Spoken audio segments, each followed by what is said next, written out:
भारत में रहने वाले लोगों का डेटा सुरक्षित रहे, इसके लिए भारत सरकार एक खास विकल्प लेकर आई है, संदेश मैसेजिंग ऐप।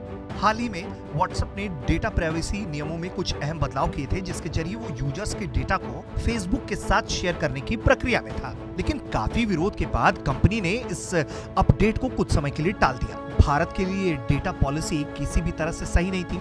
ऐसे में भारत डेटा को सुरक्षित रखने के लिए एक नया विकल्प लेकर आया है। ये विकल्प है संदेश मैसेजिंग ऐप का। इस ऐप की टेस्टिंग हो रही है। खबरों की माने तो यह ऐप बनकर तैयार हो चुका है और मंत्रालय द्वारा टेस्ट करवाया जा रहा है। ऐप कंपनी मेसेबल ने बताया कि इस ऐप का इस्तेमाल का दायरा जो है वो केवल सरकारी अधिकारियों तक ही सीमित होगा। हालांकि इसका आधिकारिक रोल आउट भारत में कब होगा, इसकी जानकारी अभी तक नहीं है। ये ऐप आपको jims.gov.in पर दिख जाएगी और आपको ये ऐप गूगल प्ले स्टोर और ऐप स्टोर पर मिल जाएगी। जब आप jims.gov.in की वेबसाइट पर जाएंगे तो इस ऐप के लोगो में अशोक चक्र दिखेगा। इस ऐप के 3 लेयर्स हैं। ये तीनों रंग मिलाकर भारत के राष्ट्रीय ध्वज तिरंगे को बनाते हैं और अशोक चक्र इसके बीच में है।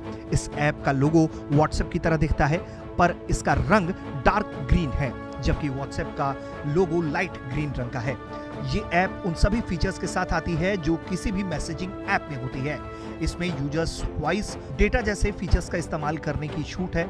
इस ऐप को एंड्रॉइड और iOS दोनों प्लेटफॉर्म के जरिए उपलब्ध कराया जाएगा। पिछले कुछ सालों में डेटा चोरी के कई मामले सामने आए थे। केंद्र सरकार ने तमाम इंटरनेट कंपनियों को भारत में अपने सर्वर लगाने को कह रही थी, लेकिन इस बारे में कोई भी ठोस कदम नहीं उठाया गया। लेकिन पिछले 1 साल में सरकार ने डेटा को लेकर गंभीरता दिखानी शुरू कर दी, जिसके बाद से कई कंपनियों को अपने डेटा को भारत में रखने के लिए कहा गया है और डेटा प्राइवेसी को भी लगातार भारत सरकार चेक कर रही है। पिछले साल की एक रिपोर्ट बताती है कि संदेश ऐप को सरकारी चैटिंग ऐप जो है उसे गवर्नमेंट इंस्टेंट सिस्टम कहा जाएगा, लेकिन अब खबर है कि इस ऐप का नाम संदेश रहेगा। ब्यूरो रिपोर्ट, भारत तक।